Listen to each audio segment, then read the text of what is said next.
আসসালামু আলাইকুম তৃতীয় শ্রেণীর প্রিয় শিক্ষার্থীরা, আজকে তোমাদের সামনে একটি ইন্টারেস্টিং ক্লাস নিয়ে উপস্থিত হয়েছি।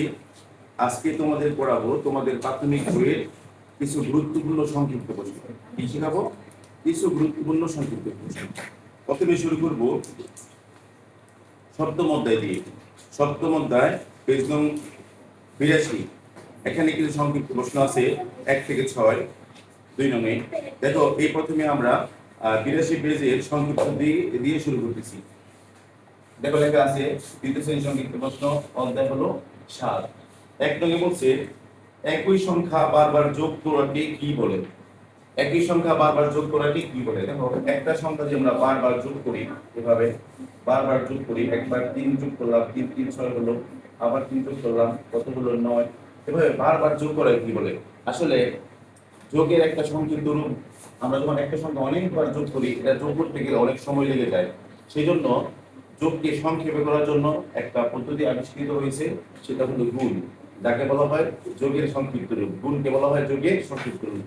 তাহলে একই সংখ্যা বারবার যোগ করাকে এই গুণ বলা হয়।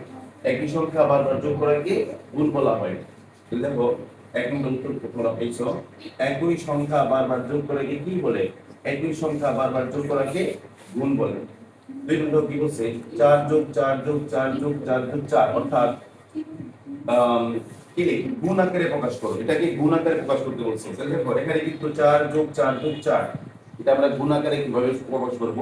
তাহলে যোগ এর সংক্ষিপ্ত রূপই কিন্তু গুণ। যোগকে সংক্ষেপে করার জন্যই গুণ করা হয়। তাহলে যোগ, দেখো 4 কে কয়বার যোগ করা হয়েছে? একবার, দুইবার, তিনবার, চারবার, পাঁচবার। 4 কে 5 বার যোগ করা হয়েছে। তো আমরা লিখতে পারি 4 গুণ 5। 4 গুণ 5। কারণ যোগকে সংক্ষেপে করার জন্য গুণের আবিষ্কার। তাহলে দেখো, এখানে 4 যোগ 4 8, আর 4 12, আর 4 হলো 12 আর 4 16, 16 আর 4 20। তাই আমরা যে এটা অনেক যোগ বারবার যোগ করে অনেক সময় ব্যাপার, জায়গার ব্যাপার, সেটা সংক্ষেপে আমরা করতে পারি 4 5 20। অর্থাৎ এই যোগগুলোকে আমরা এভাবে প্রকাশ করতে পারি। পরে 3 নং, একই সংখ্যা বারবার বিয়োগ করা কি কি বলে? যোগ যেরকম, গুণ যেরকম ভাবে যোগের একটা সংক্ষিপ্ত রূপ, ঠিক একই ভাবে ভাগ হলো বিয়োগের সংক্ষিপ্ত রূপ। ভাগ হলো বিয়োগের সংক্ষিপ্ত রূপ।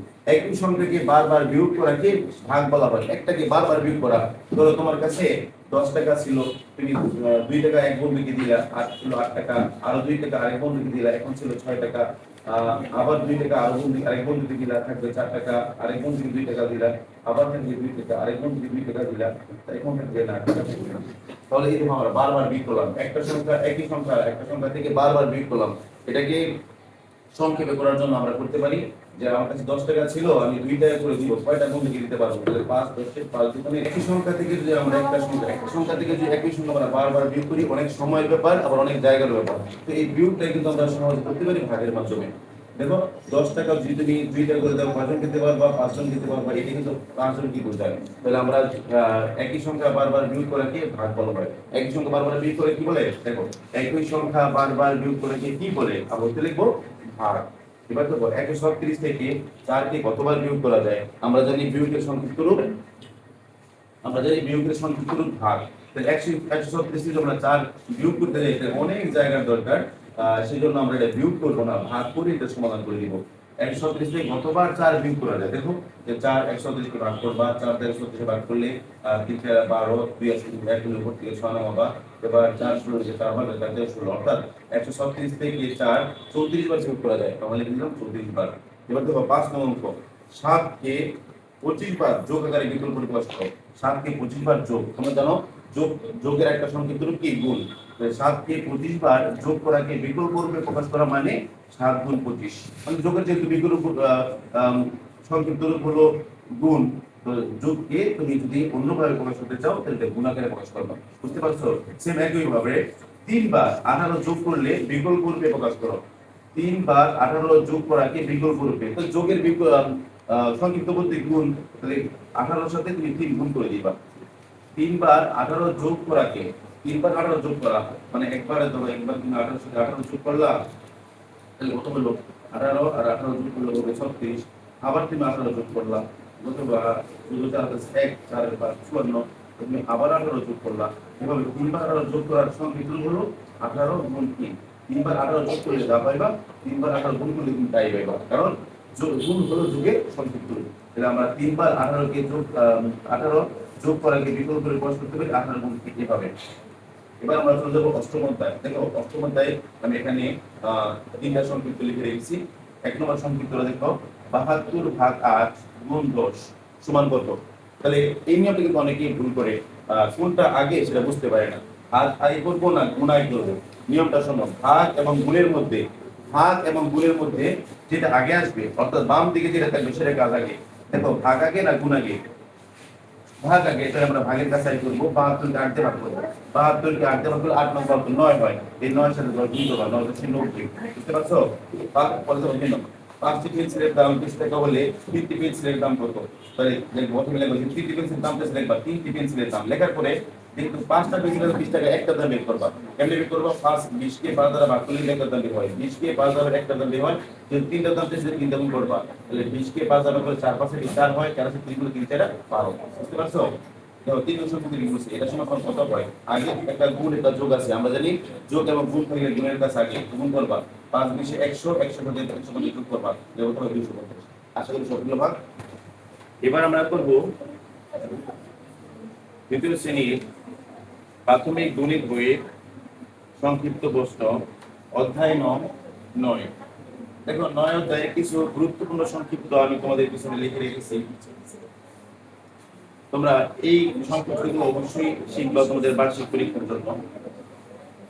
দেখো নবম অধ্যায়ের প্রথম সংক্ষিপ্ত ছিল ভগ্নাংশ কত প্রকার ও কি কি। ভগ্নাংশটা কত প্রকার ও কি কি? ভগ্নাংশ আমাদের মোট 3 প্রকার। ভগ্নাংশ মোট 3 প্রকার: প্রকৃত ভগ্নাংশ, অপ্রকৃত ভগ্নাংশ এবং মিশ্র ভগ্নাংশ।